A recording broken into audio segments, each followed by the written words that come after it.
जय हिंद फ्रेंड्स, मैं हूं Akshay Jain, director of Samriddhi academy Nashik. अभी तक के लेक्चर में हम लोगों ने एंगल्स के बारे में बहुत डिटेल में पढ़ा था। अभी हम लोग थोड़ा सा सर्कल की ओर तरफ चलते हैं। सर्कल के बारे में अब हम लोग देखेंगे arc length and area of sector.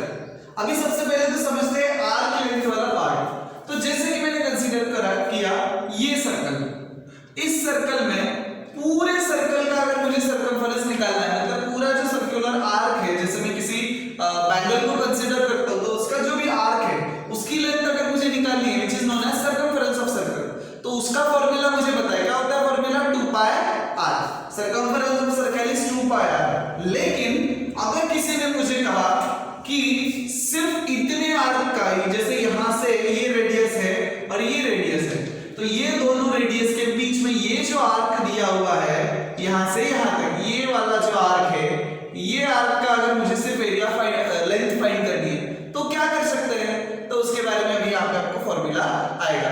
10th में भी आप लोगों ने फार्मूला पढ़ा था, ये डॉटेड वाला आर्क। तो 10th में भी आप लोगों ने फार्मूला पढ़ा था। अगर आपको थीटा पता है, ठीक है, अगर आपको पता है कि थीटा की वैल्यू क्या है, तो आप लोग आर्क की लेंथ इजीली फाइंड कर सकते हो। कैसे करोगे? अभी देखो, length of arc is always denoted by, length of arc जो होती है वो डिनोट की जाती है एस से, कैपिटल एस से डिनोट करते हैं हम लोग लेंथ ऑफ आर्क। ठीक है, अभी मुझे बताओ टोटल आर्क की लेंथ, पूरे सर्कल की लेंथ कितनी थी? 2 पाई r है। लेकिन हमें पूरी चाहिए नहीं, मुझे चाहिए लेंथ सिर्फ थीटा के रिलेटेड जितनी है उतनी। अब ये लेंथ किससे रिलेटेड है? 360 से। सो मतलब 360 मतलब कितना हो जाता है? 2 पाई। मैंने आपको पहले भी कहा था, जैसे जैसे अब हम लोग आगे जाएंगे हमारा थीटा जो है वो रेडियन में डील करेगा, डिग्री में नहीं। तो थीटा अपॉन 2 पाई मतलब टोटल एंगल 2 पाई है, उसमें से मुझे सिर्फ थीटा इतना ही पार्ट का एरिया चाहिए। 2 पाई में से थीटा पार्ट का मुझे एरिया चाहिए, इसलिए मैंने थीटा अपॉन 2 पाई ले लिया। 2 pi gets cancel out, so therefore मेरा फार्मूला बन गया s is equal to r theta. This is your formula for length of r। ये फार्मूला आपको बहुत अच्छे से याद रखना है, ये लेंथ ऑफ r का फार्मूला। लेकिन यहां पे एक बात स्ट्रिक्टली नोट करो कि theta is in radian, theta radian में होना चाहिए। मतलब अगर क्वेश्चन आता है उसमें थीटा अगर डिग्री में दिया है तो फर्स्ट उसको रेडियन में कन्वर्ट करो और फिर क्वेश्चन को सॉल्व करो। तो यहां पे s is equal to r theta is your length of r where theta is in radian. और एरिया ऑफ सेक्टर कैसे लोगे? ध्यान दो, एरिया ऑफ सेक्टर देखो, पूरे सर्कल का area of sector is denoted by capital A। So what is area of whole circle? It is pi r square. और उसमें से मुझे कितना एरिया चाहिए? मुझे एरिया चाहिए related to theta out of 2 pi. 2 pi is whole angle of circle. अभी पहले तो ये समझ लो सेक्टर होता क्या है। आर्क तो आप लोगों ने समझा, arc is just outline like a bangle, ठीक है। और सेक्टर क्या होता है? Sector is one piece of pizza. Pizza आप लोगों ने देखा होगा, पिज्जा को कट करने के बाद उसका जो एक पीस निकलता है that piece is known as sector. So what is sector? Sector is area bounded by 2 radius, 2 radius and 1 arc. एक आर्क और 2 रेडियस के बीच में जो पूरा फिल्ड अप एरिया है that area is known as sector. और आर्क जो है वो तो सिर्फ आउटलाइन है। तो एरिया ऑफ सेक्टर निकालना है which is related to this theta, उससे रिलेटेड, मतलब ये वाला सेक्टर का अगर मुझे एरिया निकालना है तो ये 2 पाई है फुल एंगल, उसमें से मुझे सिर्फ थीटा चाहिए, तो यहां से पाई और यहां से पाई मैंने कैंसिल कर दिया। So my formula become a is equal to, ये 2 जो है it is not addition, it is multiplication. So ये जो 2 है वो लिख ले दो, सो 1/2 ये r स्क्वायर और ये theta. This is your required formula for area of circle. ये 2 फार्मूले आपको आपकी टेक्स्ट नोटबुक में लिख लेने हैं। This is length of arc which is s is equal to r theta, and this is area of sector which is a is equal to 1/2 r square theta. अब इसमें जो भी आपको गिवन है उसका यूज करके, जैसे यहां पे 3 क्वांटिटीज है, 3 में से 2 दी है और तीसरी आपको फाइंड करनी है, तो इजीली कर सकते हैं। यहां पे भी सेम थिंग, 3 ही क्वांटिटी है। सो कभी अगर आपको s दिया हुआ है और a फाइंड करना है और थीटा गिवन है तो क्या करेंगे? तो s का यूज करके r निकाल लो और वो r को यहां पे पुट कर दो तो एरिया मिल जाएगा। थोड़ा सा आप लोगों को अपना कॉमन सेंस यूज करके कुछ सिंपल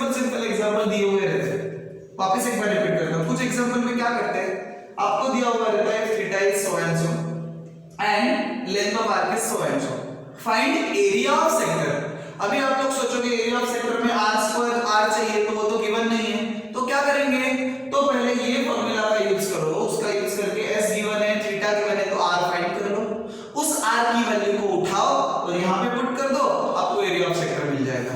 ये सब कॉमन सेंस की बात है, बहुत इजी सम्स है। मैं थोड़े वैरायटी ऑफ सम लेता हूँ। यहाँ पे आपको दिया हुआ है if R is equal to 9 centimetre means if radius of a circle is 9 centimetre then find length of arc which cuts off a chord of length equal to length of radius। मतलब एक circle है जिसकी radius कितनी है 9 centimetre given है, ये circle है इसकी रेडियस है 9 सेंटीमीटर, ठीक है। और आगे क्या बोला है, ये 9 सेंटीमीटर में यहाँ पे लिख लेता हूँ। चलो आगे मुझे फाइंड करना है length of arc which cuts off, मतलब जो आर्क है वो एक कॉर्ड फॉर्म करता है which whose length is equal to radius। मतलब ये जो रेडियस की लेंथ है उतनी ही लेंथ की एक कॉर्ड एक आर्क ने बनाई है। मतलब ये आर्क है, ये जो आर्क है ये इसको मैं नेमिंग कर लेता हूँ, ये ए पॉइंट हो गया, ये बी पॉइंट हो गया, यहाँ पे बीच में सी पॉइंट देता हूँ। तो ये ए सी बी जो आर्क है वो ये कॉर्ड को फॉर्म करता है, ए बी कॉर्ड को। सर्कल का सेंटर ले लेते हैं हम लोग ओ, तो ये जो ए बी कॉर्ड है its length is equal to 9 centimetre. उन्होंने वही बोला है ना, the arc who which cuts off an chord whose length is equal to radius। तो ये भी 9 सेंटीमीटर हो जाएगी।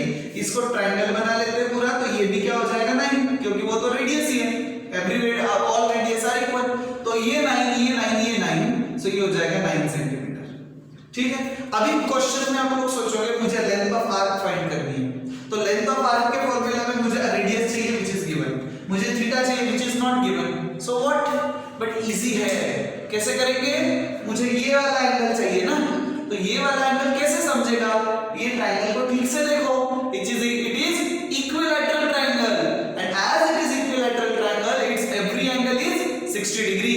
सो ये AOB एंगल क्या हो जाएगा 60 degree which is my required theta, ठीक है। So let AB be the chord formed by arc ACB। Let AB be a chord formed by arc ACB, therefore AB is equal to AO। Reason क्या आएगा, given है, बराबर है। therefore अभी वो equal होने की वजह से therefore triangle AOB is equilateral triangle, है कि नहीं। और वो अगर equilateral triangle होता है therefore angle AOB is equal to 60 degree, angle of equilateral triangle, her equilateral triangle का हर एंगल 60 डिग्री होता है, therefore theta is equal to 60 degree. हमें थीटा मिल गया which is 60 डिग्री, ये हो गया 60 डिग्री, ठीक है। अब वो मिल गया, रेडियस r है, therefore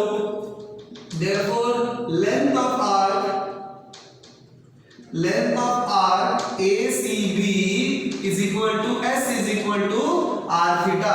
लेकिन एक बात समझ लो, मैंने पहले भी बोला था थीटा क्या चाहिए हमें, रेडियन में चाहिए, हमें थीटा डिग्री में नहीं चाहिए। तो 60 डिग्री क्या होता है, 60 degree is π/3 radian, standard angle है ना, तो पुट करो यहाँ पे, तो क्या आ जाएगा r is equal to r है हमारा 9 एंड ये हो गया π/3 radian.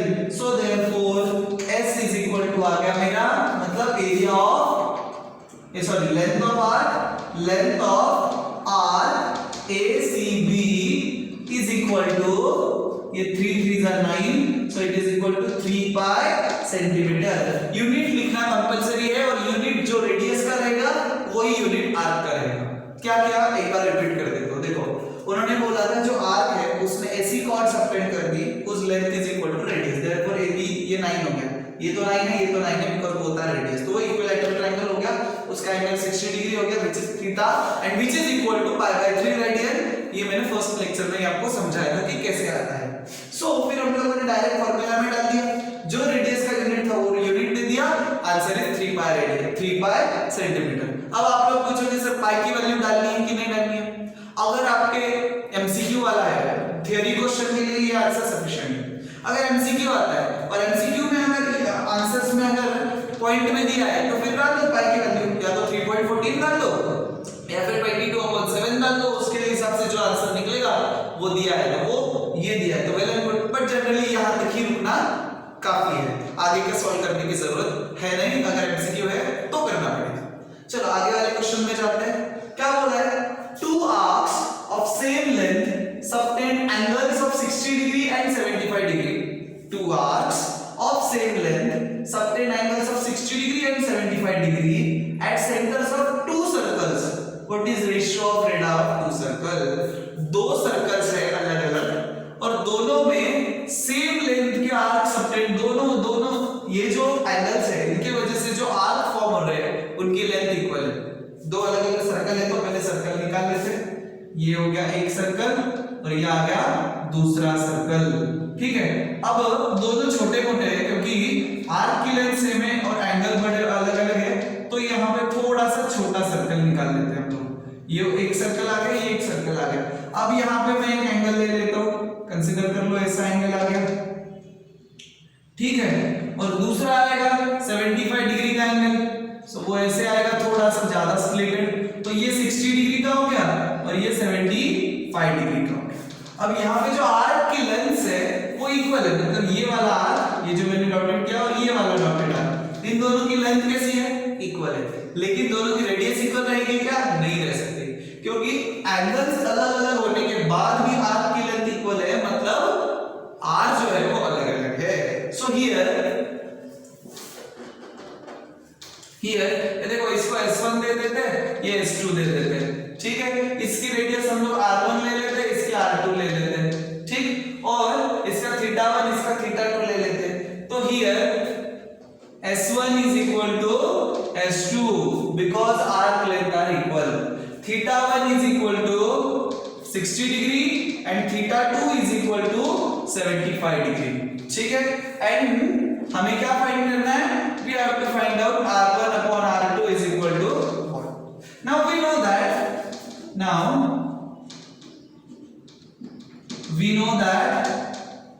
S1 upon S2 will be equal to R1 θ1 upon R2 θ2, ये हमें पता है। अगर देखो S1 upon S2 इक्वल है तो वो तो कैंसिल हो जाएगा, उसका हो जाएगा 1 is equal to R1 पता नहीं, R2 पता नहीं, θ1 which is 60 degree and θ2 is 75 degree. अब आप लोग सोचोगे सर आपने तो बोला था रेडियन में एंगल होना चाहिए, अभी यहाँ पे तो एंगल डिग्री में है, लेकिन डिग्री में होने के बावजूद भी रेशियो है। जब भी हम रेशियो लेते हैं किसी भी सेम क्वांटिटीज का तो उसका यूनिट मैटर करता ही नहीं है। सेम क्वांटिटीज का अगर रेशियो आता है तो उसका यूनिट मैटर नहीं करता, कुछ भी रहे, चाहे मीटर रहे, सेंटीमीटर रहे, पर दोनों का सेम होना चाहिए। फिर दोनों को कन्वर्ट करने की जरूरत नहीं। हाँ, इसका अलग है इसका अलग है तो नहीं चलेगा। अगर दोनों का यूनिट सेम है तो उसको कन्वर्ट करने की जरूरत नहीं है रेशियो के मामले में, इसलिए मैंने ऐसे ही रखा। अब ये 75 इधर ऊपर चला जाएगा, 60 नीचे आ जाएगा, so therefore 75 degree upon 60 degree is equal to R1 upon R2। अब मैं दोनों को 15 से डिवाइड कर देता हूं, 15 5 जा 75, सॉरी हाँ बराबर है, और 15 4 जा 60 आ गया समझ में। So therefore R1 upon R2 is equal to 5/4, so therefore R1 is to R2 is equal to 5:4। This is your required ratio of radius of both the circles, ठीक है। पहले वाले सर्कल की रेडियस ज्यादा रहेगी 5 पार्ट, ये 4 part, ये आपका आंसर आ गया। इसी तरीके से बहुत आसान है, गिवन डेटा का यूज करो, कॉमन सेंस यूज करो और क्वेश्चंस को सॉल्व करो। अब इससे रिलेटेड हम लोग थोड़े से और क्वेश्चन देखते हैं, वो क्वेश्चंस बहुत ज्यादा इंपॉर्टेंट है तो उसको बहुत अच्छे से समझ लेना। देखते हैं अगले क्वेश्चंस। अब इस क्वेश्चन में हमें बोला गया है OPQ is the center of a circle having center at O and radius 15 centimeter. If measure of angle POQ is equal to 30 degree, find the area enclosed by arc PQ and chord PQ. पहले तो ये question समझ लो कि इसमें क्या पूछा गया है, किस तरीके से हमें बोला गया है circle having centre at O, मतलब एक सर्कल ले लो, इसका सेंटर मार्क कर लेते O, फिर आगे बोला है OPQ is the center of a circle, मतलब OPQ OPQ एक सेक्टर मुझे ड्रॉ करना है जो OPQ जिसकी नेमिंग है O तो बीच में दिया है, एक को मैं P बना लेता हूं, एक को Q बना लेता हूं। सो OPQ is a sector of a circle with radius 15 centimetre. तो ये हो गया 15 सेंटीमीटर। गिवन जो है वो सब मार्क कर देना है OPQ। उसके बाद बोला गया है measure of angle POQ, measure of angle POQ is 30 degree. So ये एंगल है 30 degree. Find the area enclosed by arc PQ। Arc PQ बोला तो ये आर्क जो है वो है हमारा arc PQ and chord PQ। Chord PQ है ये दोनों को कनेक्ट करने वाली कॉर्ड। ये जो है स्ट्रेट ये हो गई कॉर्ड PQ और ये जो हो गया ये डॉटेड वाला ये है हमारा आर्क PQ। मतलब हमें इन दोनों के बीच में जो एरिया है वो फाइंड करना है। मतलब ये जो ब्लू पेन से मैं शेड कर रहा हूं, ये जो ब्लू पेन से शेड किया हुआ एरिया जिगजैग लाइन से बताया हुआ वो एरिया हमें फाइंड करना है। बहुत आसान है इसको फाइंड करना। क्या दिया हमें, रेडियस गिवन है, 30 डिग्री गिवन है। तो क्या करना है, हमें फाइंड करना है ये सेक्टर का एरिया, फिर ये ट्रायंगल का एरिया, और सेक्टर के एरिया में से अगर हम ट्रायंगल का एरिया माइनस कर देते हैं, मतलब देखो सेक्टर कौन सा, OPQ ये पूरा सेक्टर, उसमें से ये जो कर्व है वो पकड़ के उसमें से ट्रायंगल OPQ का अगर एरिया में सब्ट्रैक्ट करता हूं, देखो मैं यहाँ पे छोटी सी फिगर बना के बताता हूँ। सेक्टर कैसा है हमारा, ऐसा है, ये हो गया हमारा सेक्टर। उसमें से अगर मैं ट्रायंगल OPQ अगर सब्ट्रैक्ट कर देता हूँ, मतलब ये पूरे में से मैं ये पार्ट सब्ट्रैक्ट कर देता हूँ, तो मुझे ये एरिया मिल जाएगा। And that's what I have to find out. अभी देखते हैं उसे हम कैसे फाइंड करेंगे और उसके लिए क्या क्या करना पड़ेगा। सबसे पहले तो देखो एंगल गिवन है, फिगर और रेडियस गिवन है, तो हम लोग एरिया ऑफ सेक्टर निकाल लेते हैं। सो गिवन क्या क्या है वो लिख लेते हैं। हियर क्या क्या दिया है हमें, R is equal to 15 centimetre and theta is equal to कितना दिया है, 30 डिग्री। 30 डिग्री मतलब π/6 रेडियन। ये तो क्लियर है कि नहीं, तो उसका मतलब इसका यूज करके पहले तो एरिया ऑफ सेक्टर हम लोग फाइंड कर लेते हैं। So therefore area of sector OPQ, या फिर यहाँ पे बीच में कोई और एक पॉइंट ले लो R, so OPRQ। So area of sector OPRQ is equal to क्या फॉर्मूला आएगा, half R square theta, area of sector का फॉर्मूला।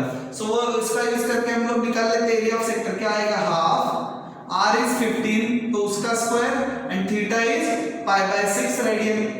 ठीक है, सो 15 का स्क्वायर क्या आएगा, 15 का स्क्वायर आता है 225। So here it is 225 π/6 to the 12। ठीक है, अब ये 12 से हम लोग 225 को 3 से दोनों को डिवाइड हो सकता है। 225 4 प्लस 9, हाँ 3 से दोनों को डिवाइड हो सकता है, तो ये 4 हो जाएगा। और इसको अगर मैं 3 से डिवाइड करता हूं तो यहाँ पे आएगा 7, बचेगा 1, 15, so it is 75। So therefore finally your area of sector is 75 π/4 centimetre square. Radius centimetre में है इसलिए एरिया भी सेंटीमीटर स्क्वायर। थीटा दिया था, रेडियस दिया था, उसका यूज करके हम लोगों ने एरिया ऑफ सेक्टर फाइंड कर लिया, मतलब पूरे सेक्टर का एरिया। अभी मुझे चाहिए ट्रायंगल का एरिया। ट्रायंगल का एरिया हम लोग कैसे निकाल सकते हैं, ट्रायंगल का एरिया निकालने के लिए मुझे यहाँ पे 15 पता है, ये साइड है, QR भी OQ भी क्या हो जाएगी 15 ही रहेगी क्योंकि वो भी रेडियस है। लेकिन ट्रायंगल का एरिया का फॉर्मूला क्या रहता है, area of triangle is half into base into height. अभी अगर मैं ये OQ को बेस ले लेता हूं तो हाइट तो मेरे पास है ही नहीं, तो कैसे फाइंड करूंगा, बहुत आसान है। एक कंस्ट्रक्शन मुझे करना पड़ेगा, यहां से मैं QP से लेके एक परपेंडिकुलर ड्रॉ कर लूंगा OQ पर। ठीक है, सो लेट अस ड्रॉ। उसके बाद यहां पे मैं इसको नेमिंग कर लेता हूं, R तो हमारा हो चुका है, इसको नेमिंग कर लेते हैं हम, चलो A मार्क कर लेते हैं यहां पे, तो यहां पे आ जाएगा A। ठीक, सो यहां पे लिख लेते हैं let us draw segment PA which is perpendicular to OQ। OQ पर परपेंडिकुलर PA सेगमेंट मैंने ड्रॉ कर ली। अभी देखो तो हमारा OPA is triangle whose angles are 30 degree 90 degree. ये 30 है या 90 है, बोलने के बाद ऊपर वाला एंगल क्या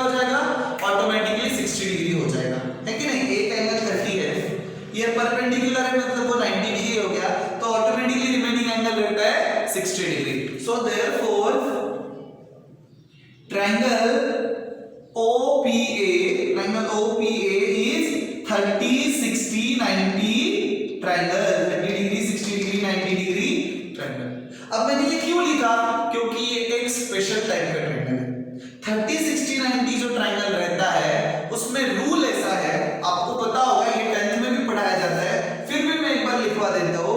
इफ ट्रायंगल इज 30 60 90, अगर कोई ट्रायंगल 30 60 90 वाला ट्रायंगल है तो ये ट्रायंगल के लिए side opposite to 30 degree is always half of hypotenuse. जो साइड 30 डिग्री के अपोजिट मतलब सामने होती है वो हमेशा हाफ ऑफ हाइपोटेनियस रहती है, and side opposite to 60 degree is always √3/2 times of hypotenuse. याद रखना, मतलब जो यहाँ पे जैसे 60 एंगल है तो उसके अपोजिट मतलब OA का मेजरमेंट आएगा।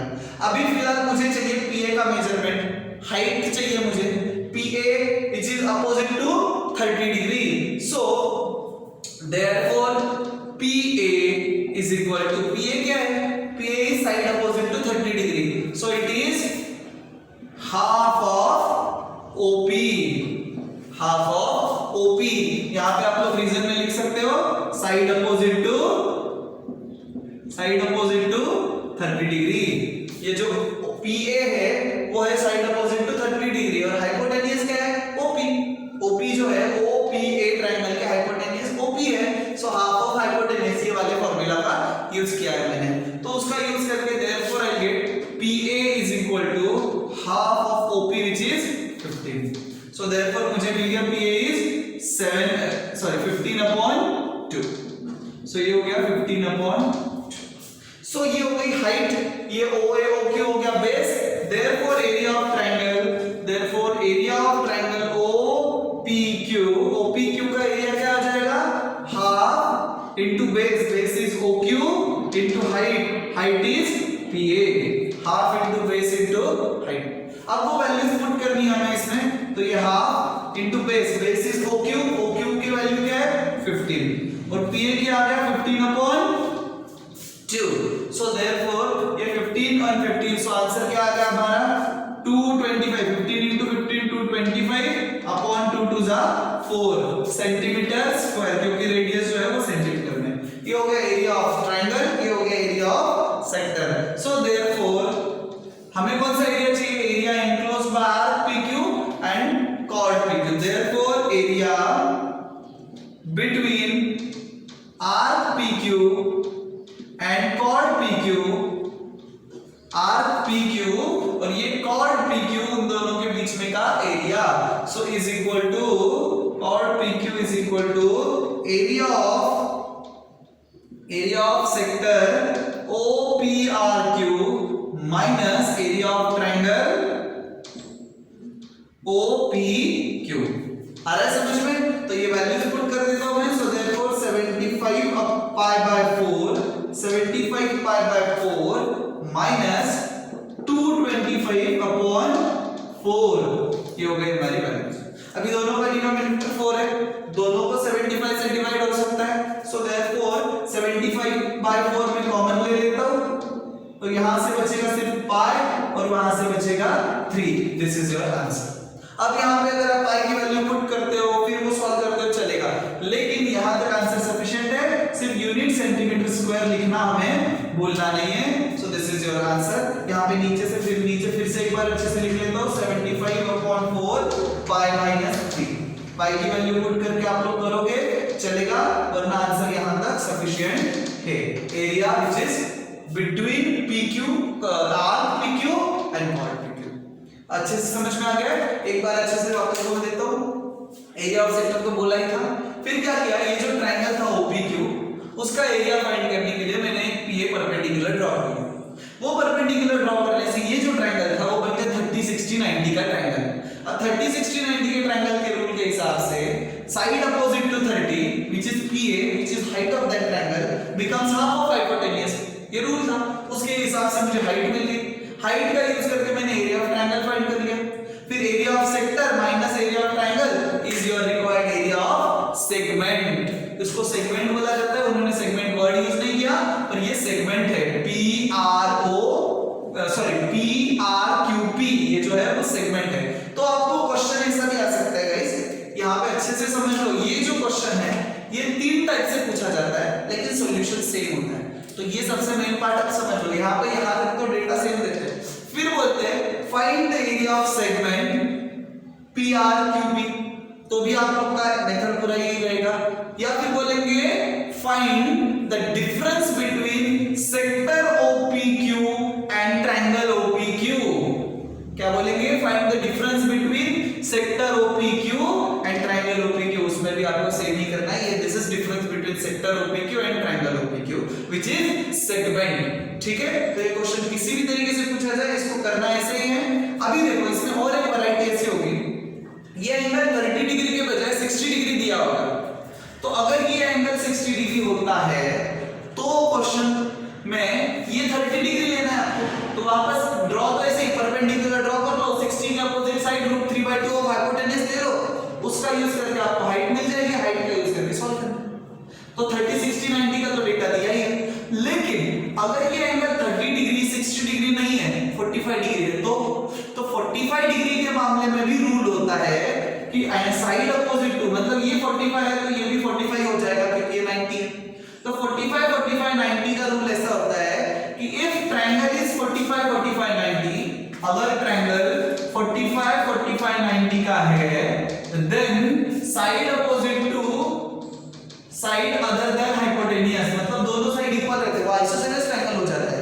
तो साइड अपोजिट टू 45 या फिर other than hypotenuse opposite to 45 is equal to 1/√2 times hypotenuse. ये फॉर्मूला का यूज करके आप लोग को सामने वाली साइड मिल जाएगी और फिर आगे की मेथड सेम है। तो ये क्वेश्चन कैसे भी पूछा जाए आपको सॉल्व करते आना चाहिए। 45 है तो ये यूज करो, 30 60 है तो वो यूज करो, इसके अलावा कोई एंगल नहीं पूछा जाता। ठीक है, तो अभी हम लोग यहाँ पे आते हैं नेक्स्ट क्वेश्चन पे। यहाँ पे बोला है the perimeter of a sector of a circle of area 25 pi square centimetre is 20 centimetre. थोड़ा सा क्वेश्चन जो है सेंटेंस फॉर्मेशन जो है वो थोड़ा सा कंफ्यूजिंग है, क्वेश्चन बहुत आसान है। क्या बोला है? द पेरीमीटर ऑफ, रुक जाओ, sector of a circle of area 25 pi square centimetre, ये पूरा एक पार्ट है। Sector of circle of area 25 pi square centimetre, मतलब जो सर्कल है उसका एरिया ये है। एंड द पेरीमीटर ऑफ, तो पेरीमीटर कौन है? ये है, दिस इज पेरीमीटर। ये पेरीमीटर दिया है 20 सेंटीमीटर, किसका? सेक्टर का। This is perimeter of a sector, find area of sector, मतलब जो सेक्टर है उसका पेरीमीटर दिया हुआ है ऐसे। ये जो सेक्टर है ऐसे बनता है, ये दो रेडियस हो गई और ये आर्क हो गया, तो ये ऐसे सेक्टर बनता है। तो इसका पेरीमीटर हमें दिया हुआ है, पेरीमीटर मतलब इसकी पूरी लेंथ हमें दी हुई है और उसका यूज करके हमें इसको रेडी कर लेते OPQ। ठीक है, तो उसका यूज करके हमें एरिया ऑफ सेक्टर मतलब पूरा फील्ड ऑफ पार्ट फाइंड करना है। बहुत आसान है। सबसे पहले तो पूरे सर्कल की रेडियस फाइंड कर लेते। कैसे फाइंड करेंगे पूरे सर्कल की रेडियस? एरिया हमें दिया है 25 pi. So now here area of circle is equal to, कितना आता है एरिया ऑफ सर्कल? कितना दिया है? 25 pi square centimetre. But area of circle का फॉर्मूला क्या है? पाई आर स्क्वायर है। So therefore pi r square is equal to 25 pi. ये पाई पाई दोनों साइड में सेम था, कैंसिल हो गया। So therefore r square is equal to 25, therefore r is equal to क्या आ जाएगा? 5 सेंटीमीटर। आर स्क्वायर अगर 25 है, दोनों का स्क्वायर रूट ले गया, रेडियस बन गई 5, मतलब सर्कल की रेडियस तो मुझे मिल गई। लेकिन मुझे एरिया ऑफ सेक्टर फाइंड करने के लिए एंगल भी तो चाहिए। फिर एंगल कैसे मिलेगा? एंगल मिलेगा मुझे length of perimeter of sector से। Now perimeter of sector,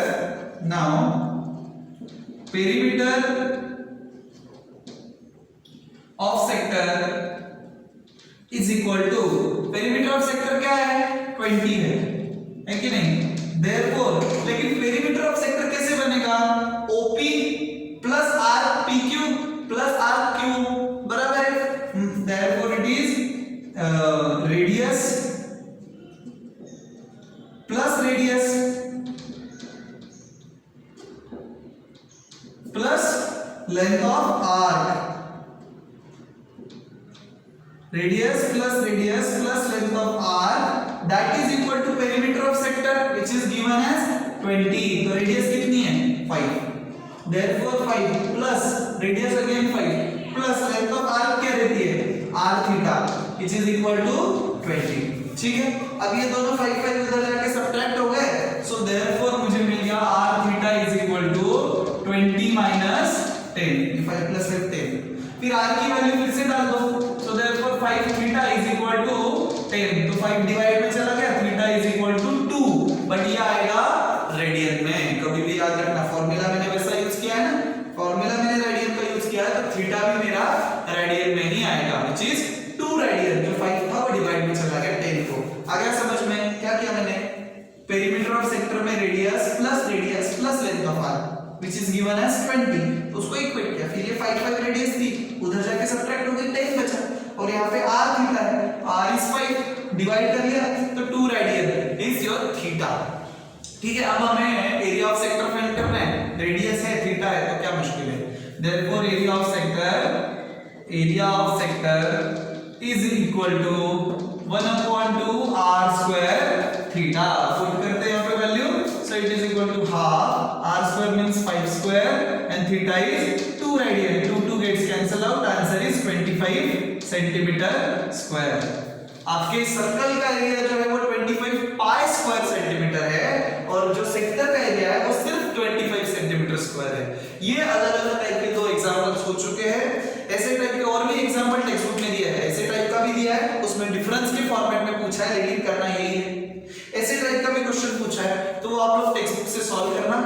text book में मिसलेनियस एक्सरसाइज पूरी दी है, पूरी मिसलेनियस एक्सरसाइज आपको सॉल्व करनी है, ये मैं आपको होमवर्क दे रहा हूं वीडियो के थ्रू, पूरी एक्सरसाइज आपको सॉल्व करनी है, उसमें जो भी डाउट आपको आता है पूरी एक्सरसाइज आपको सॉल्व करने के लिए मैं 8 डेज का टाइमिंग देता हूं। जब ये वीडियो अपलोड होगा उसके बाद 8 डेज के बीच में अगर आप लोग वीडियो देख के नीचे कमेंट सेक्शन में मुझे डाउट्स पूछते हो तो वो डाउट्स के लिए, सारे डाउट्स के लिए मैं अलग से वीडियो बना के पोस्ट कर दूंगा, जिसमें आपको आपके सारे सॉल्यूशन मिल जाएंगे। So you have time of 8 days now, so miscellaneous solve करना है, जो क्वेश्चन में आपको डाउट आता है वो आपको नीचे कमेंट सेक्शन में पूछना है, या फिर नेक्स्ट स्क्रीन पे दिखाए जाने वाले मेरे नंबर पे कॉल करके व्हाट्सएप करके आपको पूछना है, या फिर सन्नति एकेडमी की कॉलेज रोड या फिर मसरूम कोई भी ब्रांच में विजिट करके भी आप लोग अपना डाउट पूछ सकते हो। आपके जो भी डाउट्स आएंगे मुझे ऑनलाइन पर्सनली आकर तो यही का आपको सॉल्यूशन मिल जाएगा, और अगर आप लोग कमेंट सेक्शन में या फिर व्हाट्सएप पे डाउट भेजते हो तो उसके लिए मैं 8 डेज के बाद अलग से वीडियो बना के फिर से YouTube पे पोस्ट कर दूंगा, ताकि आपके सारे डाउट्स क्लियर हो जाएंगे। मिसलेनियस में बहुत अलग-अलग टाइप के एग्जांपल्स हैं, कुछ हार्ड भी है, तो आपको डाउट्स आने वाले हैं मैं जानता हूं, लेकिन अगर डाउट आते हैं तो आप लोग मुझसे पूछना, आपको सॉल्यूशन जरूर मिलेगा। और ये सब वीडियोस देखते रहने के लिए ये चैनल को सब्सक्राइब कर लेना और नोटिफिकेशन ऑन कर लेना। Have a nice day, good bye.